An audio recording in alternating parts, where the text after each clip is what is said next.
walking into estate agents, really good conversations, dropping some gems. Okay, so it's been a very, very busy day. And actually what's happened with us is we got an off-market deal. We spoke to multiple agents, all what went really well, built some great relationships.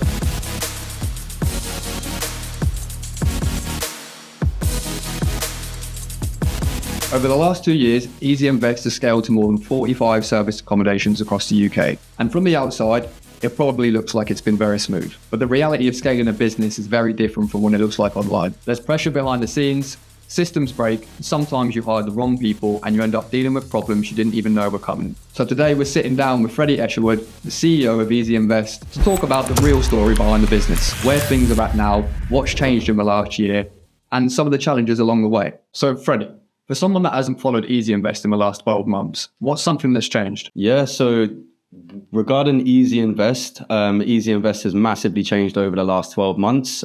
We've officially launched the staging company, which is called Easy Staging. That also helps investors and clients, if their property is unfurnished, to get it up to standard from a professional team with efficiency.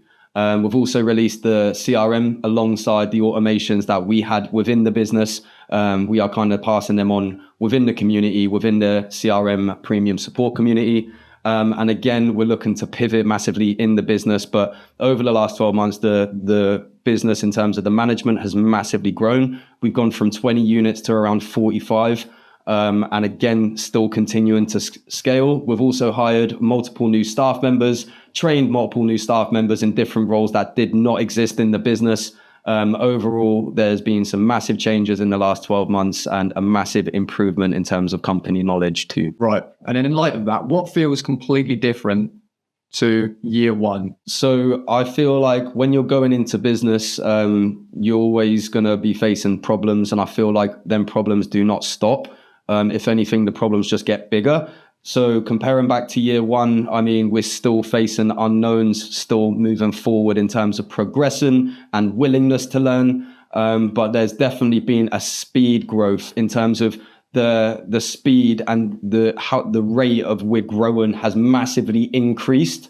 So in terms of monthly revenue, you can see the monthly revenue of the portfolio has increased drastically through the roof. I mean, last year, I believe we increased the monthly revenue by around 500%. So when you're looking at year one of a business to we're now moving into year four of the business, it's completely different. The systems, the processes, the team, the thinking and the personal development, everything's got to change. But it only changes from having situations that you're faced with and not crumbling and giving up. When there is hardship in a business, and most likely in your business, you are definitely going to be finding some sort of ups and downs. So in terms of growth's always stressful. So what would you say was the most stressful growth phase for the business? For us, one of the stressful parts of growth was understanding where to go, understanding what to implement, what systems to actually put in place when you don't know. And you don't have the knowledge. So definitely building up our knowledge was a major factor of that. And then alongside that, things like when you're introducing an automation or you're hiring a member of staff and delegating a role, to then being exposed as to what bottlenecks are in the business, how these bottlenecks can affect other parts of the process, and then how to delegate and consistently delegate so everything's seamless. It seems like we just spend a lot of time in terms of hiring, implementation and training, because we're adapting so quickly. The growth of the business is so quick. There's always delegations in order to move to the road where we're heading down and the trajectory we're going down. So in order to do that, I'd say one of the biggest problems we're faced with growth is knowledge, if not implementation with teams. Just commenting on what Freddie said there regarding knowledge and being able to understand things when you first come into the industry is a good point to talk about. So at what number of properties did you start to feel things were chaotic? And what was one of the first things that you systemized? Yeah, it's a really good question, actually. I feel like it got pushed along the line. So as an example, we started facing chaos, I'd say, around 8 units.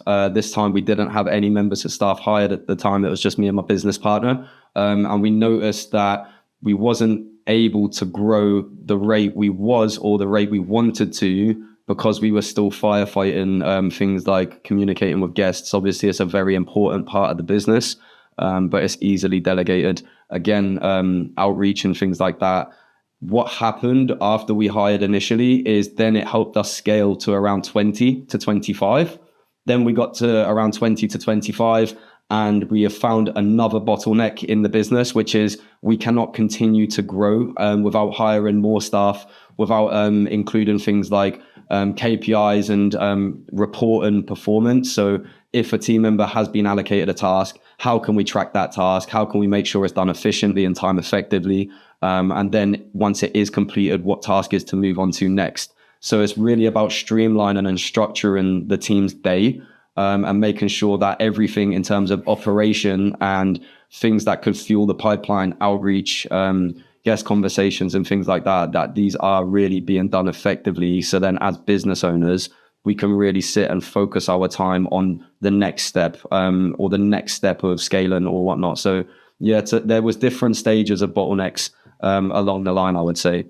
Perfect. And that leads us on to the next question of hiring and staff. And in this business, as we know, it's very online and very virtual based. So what was the first role that you hired for in a team?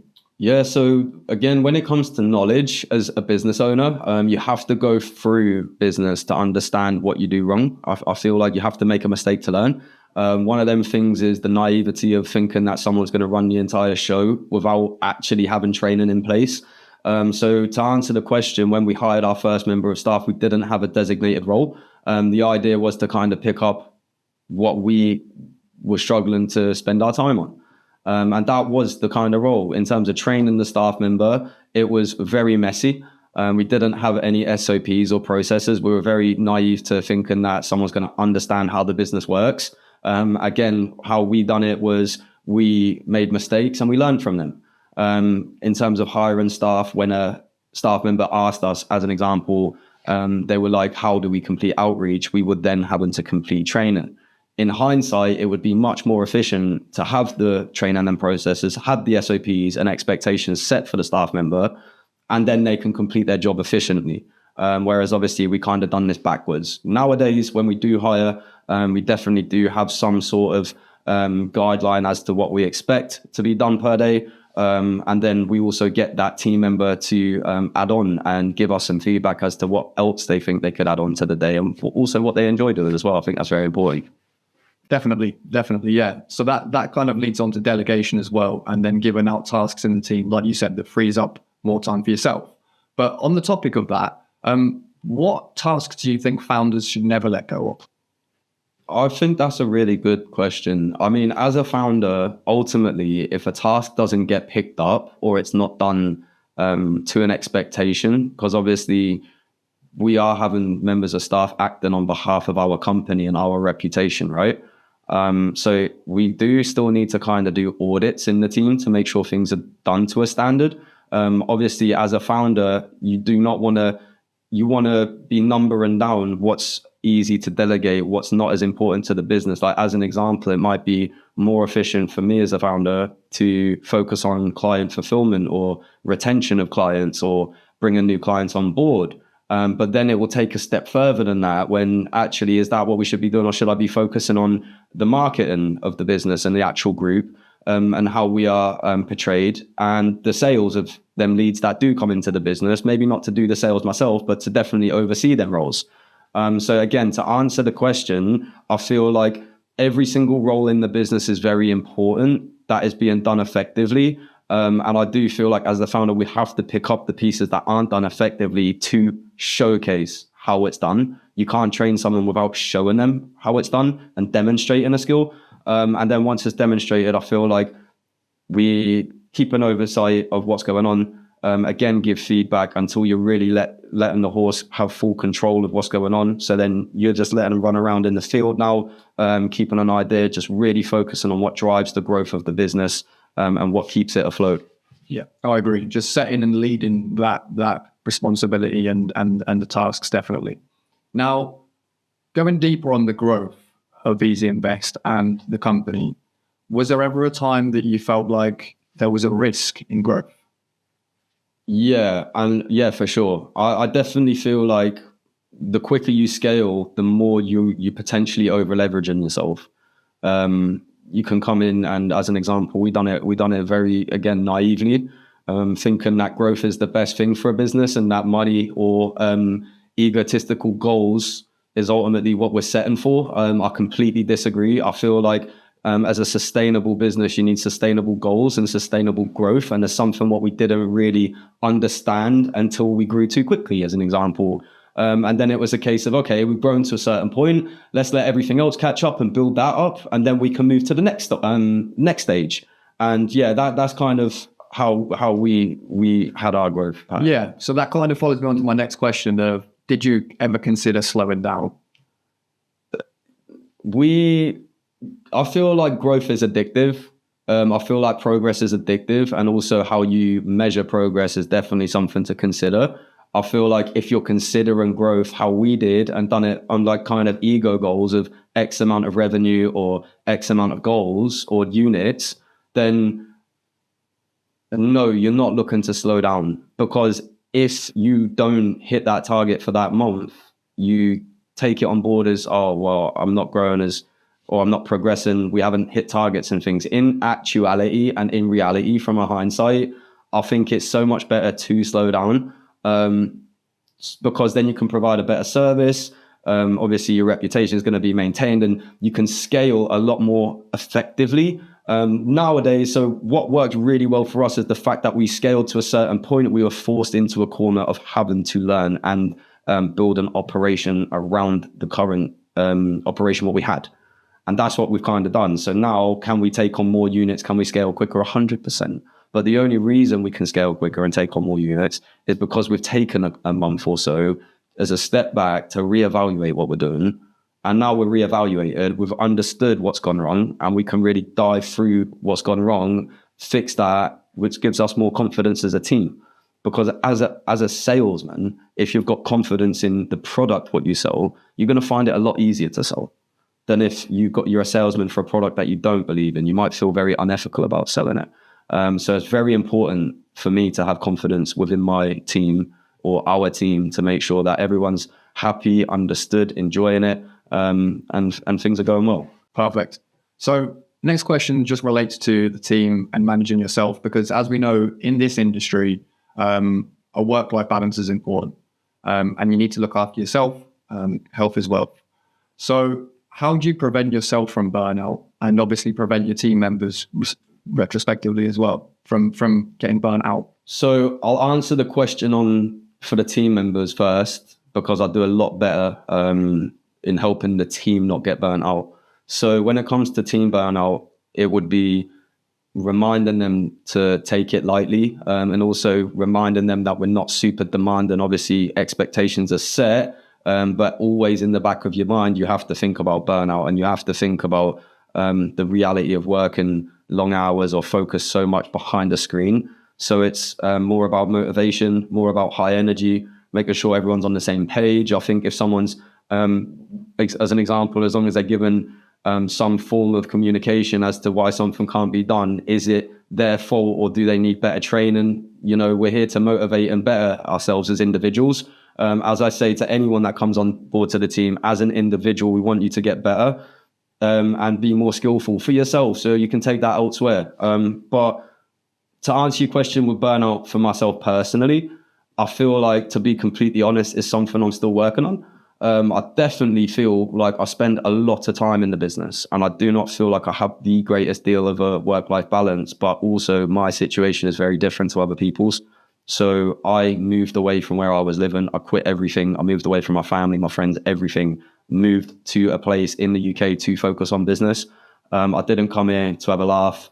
Didn't come here to, mess about. I did come here to get my work done. And that's what I've done. What I'm now realizing is maybe structuring your time might help do it efficiently.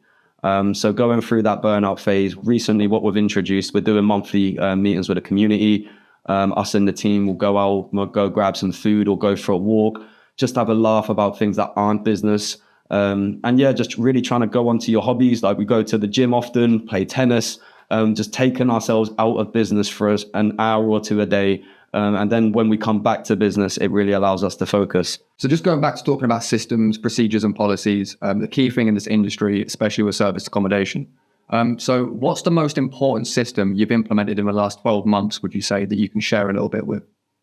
Yeah, so when it comes to implementing systems, I mean, there's so many different important functions to this business. And I feel like every aspect has to be covered. But just to touch on one, for an example, one of the systems what we implemented that really helped with the confidence of us as a team is implementing some form of third-party deposit being held for a property. The fact that we can take a deposit ourselves off of a platform, and if there is for any reason any damage, or if there is for any reason a house rule that's being broken, in terms of claiming the funds that were spent for. So as an example, if a client is spending money fixing this problem, it's never a good look at the end of the payout report to ask the question of why did I spend this?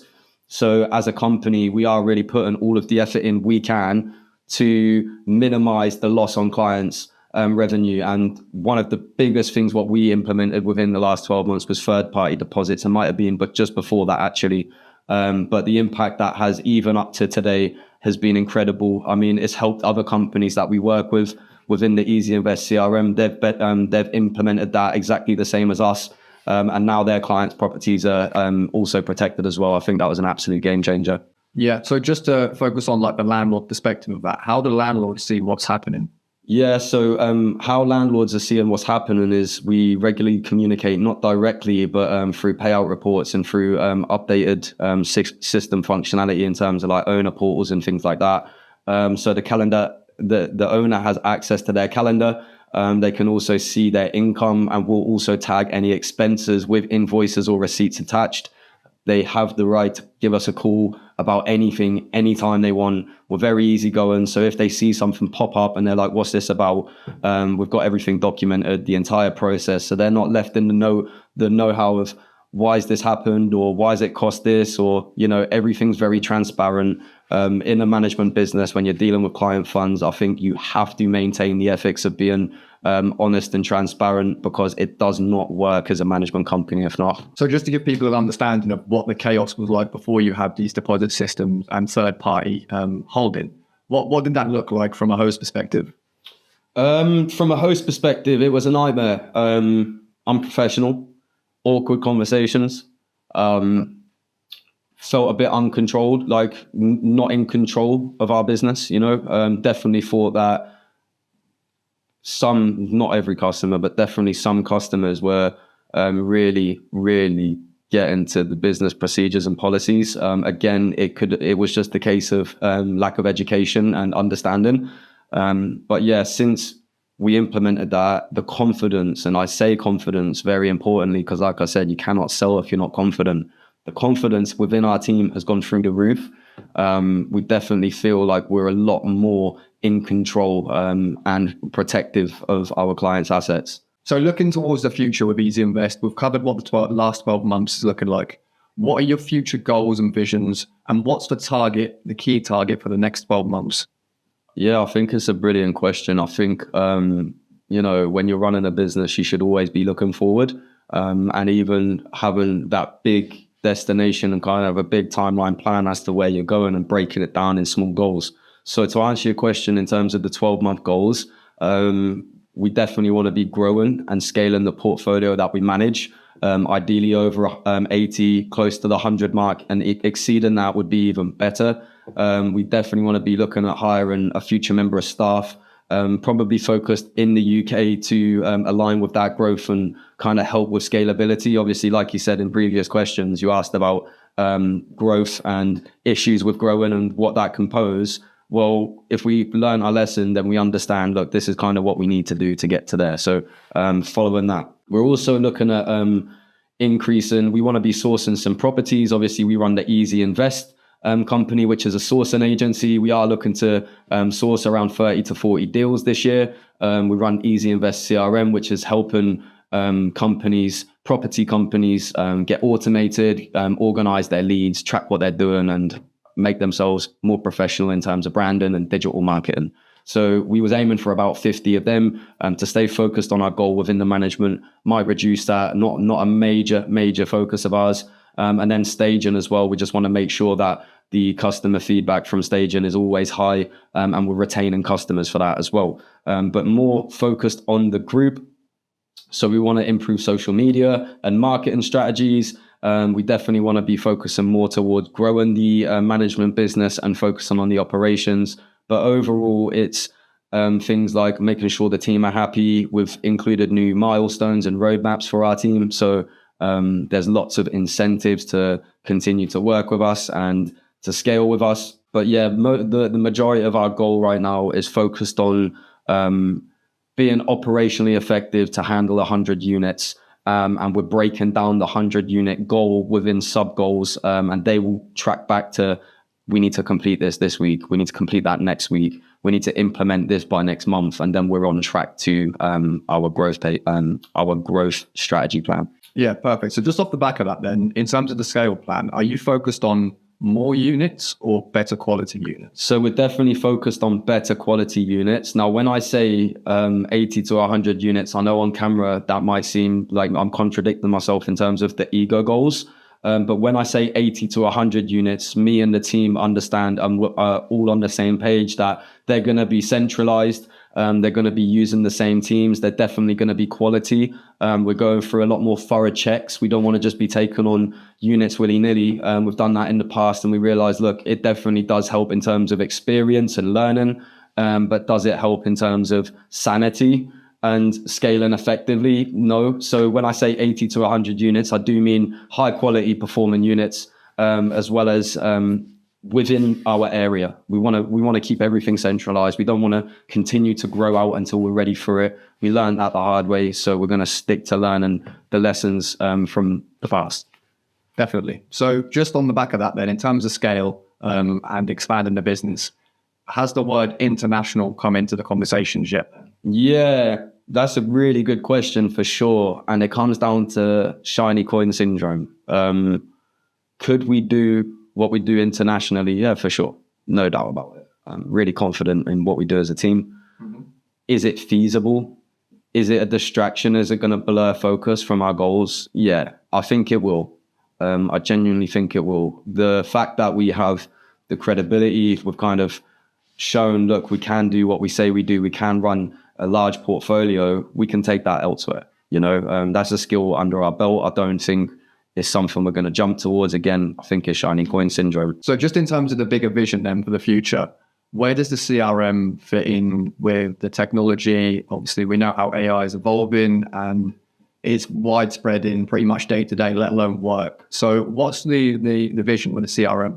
Yeah, so technology has been a massive part of our business. We run an online service. We run an online business. We do a lot of digital marketing. And it's been super important for us to understand how automation, softwares, hiring, virtual assistants, how all of these things work, because it's not sustainable growing at a rate and hiring a $3,000 a month ops manager when you're not earning $3,000 a month. We had to do what we had to do. We had to hire to get to where we got to. Fortunately, the team we work with now are very skilled. They stayed with us, trained up, really fortunate that way. Yeah, so just to come back to your question in regards to the CRM is definitely a part of the vision. We use that to scale up. So we use the CRM to scale up from around 5 to 8 units to 38 units. So the package, what we have there, kind of built out for companies such as ourselves, sourcing or management, that is exactly what we used to scale. So yeah, we definitely are improving the CRM internally as well. We're still using it internally as well. We're just thinking about, okay, we've learned a lot of things, the use of AI. Is that shiny coin syndrome? I don't know. Is it useful? Of course it's going to be useful. We just want to stay focused on what we're doing. But I feel like the use of AI alongside the CRM, I think there's some good things coming. I think in our free time, some of the projects that we're working on in the background are going to just be indistinguishable for our business compared to others. The fact that we've used AI to kind of strap onto the CRM, I think it's a game changer. Yeah, no, it definitely. And I've got one final question just for you. And this isn't really related to the team. It's more an individual question. What does success look like for you now compared to when you started? Yeah, that's a really good question. So success for when I started was making 10 grand a month, doing what you want to do when you want to do it, not having to answer to anyone, kind of having your own business, having the opportunity to help others. That was what I looked as success. I definitely think it's different now. I feel like having the opportunity to help others stays. I don't think it's about the monetary amount you're making per month. I think success to me now looks like having healthy relationships, healthy family, having the time to spend with your loved ones and with the people who helped you. Like when you ask about who helped you, I'm always big on returning favors and sharing flowers to people who helped me on my journey. But yeah, so success to me looks like sharing time with loved ones, time freedom, healthy relationships, healthy body, healthy mindset, and just overall happiness. Happiness, what is it measured as? It's another question. But for me, happiness is kind of measured like that. And also slowing down and learning to slow down. I've realized that success doesn't, even though all of these really rich and famous people might be running at 2 million miles an hour all the time, which is amazing. And I did at one point, but when you crash into a tree, it's going to hurt a lot more than if you're driving at 10 miles an hour on a break. I'd rather have a break for an hour, drive a bit slower, and then put my foot back on the gas and head straight forward, because it's a lot more sustainable when it comes to growth. Definitely. And for speaking about property, obviously property management, which is the main topic of what we do day to day. Yeah. In terms of people wanting to get started and get involved, but they haven't got the software or they haven't got the right systems or knowledge, what would be the best option to give to someone like that? Yeah, I think that's a great question. There's so many people out here who want to get started and they don't have the money to invest. One thing is I invested in my education on the basis of borrowing money. Some people aren't prepared to do that or genuinely cannot do that. What I would say is we've got the EasyInvest community. The EasyInvest community is completely free. We've got a portal of learning. It's not super in depth, but everything's completely free. You can understand A to Z of how to find a rent-to-rent, how to manage and list a rent-to-rent. And again, you're a part of a community completely free. You can come down to the events, come meet the community, engage in asking questions and having conversation. And to be honest with you, it's a start. Is it going to get everything what you need? Who knows? The only way you're going to know is if you ask the questions what you need to know. And I'm sure you're going to get somewhere with it. So yeah, to answer your question, join the EasyInvest community. It's a WhatsApp group and an online community, completely free. And we're all welcome on to it. Okay, so that's it. That's me, Freddie Eshwood from the EasyInvest group, answering some questions, what you guys have been asking. Hopefully that helped all of you out. That's all from me too. My name's Jay. I'm from the EasyInvest group as well. Hopefully we've shared some knowledge with you today and explained what we do and how things have changed for us over the past 12 months.